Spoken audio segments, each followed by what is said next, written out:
Hello les flyers! Qu'il pleuve ou qu'il neige, qu'il fasse humide ou sec, ou que le soleil soit en plein zénith, le climat affecte directement les cultures et leur facilité à se développer. Pour choisir une culture, il faut connaître la zone géographique comme expliqué dans les épisodes précédents, car en plus de la texture du sol et de son type, elle déterminera le type de climat et surtout la pluviométrie dans les régions.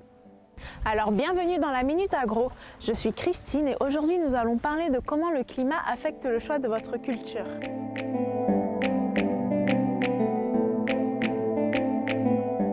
Le climat est l'un des facteurs principaux qui affectent le rendement agricole. Du coup, pour choisir une culture, il faut prendre en compte 3 paramètres importants: la pluie, la température et l'humidité. N'oublions pas que l'eau est un élément essentiel au développement de la plante et que chaque plante a un besoin bien précis en eau.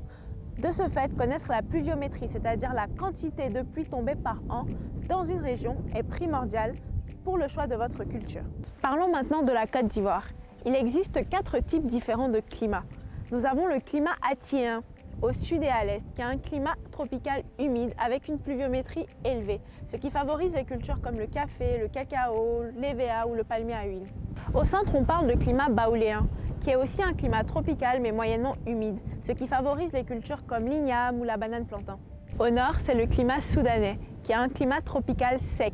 Il présente une savane arborée qui est idéale pour les cultures céréalières ou le coton ou encore la canne à sucre. L'ouest, quant à lui, est connu pour son climat des montagnes, qui a un climat équatorial très humide et très pluvieux, propice aux cultures forestières comme le café, le cacao ou l'hévéa. Vous trouverez bien entendu une liste plus détaillée des cultures par rapport au climat sur notre blog publié sur notre site internet. Et n'oubliez pas que notre équipe d'ingénieurs agronomes est toujours disponible par email ou par téléphone pour répondre à vos questions, vous conseiller et vous accompagner dans vos différents projets. Maintenant que nous avons parlé de la zone géographique, du sol et du climat, qui sont des paramètres extérieurs au choix d'une culture, nous parlerons la semaine prochaine d'investissement. Merci d'avoir suivi la Minute Agro. À mercredi prochain les Flyers!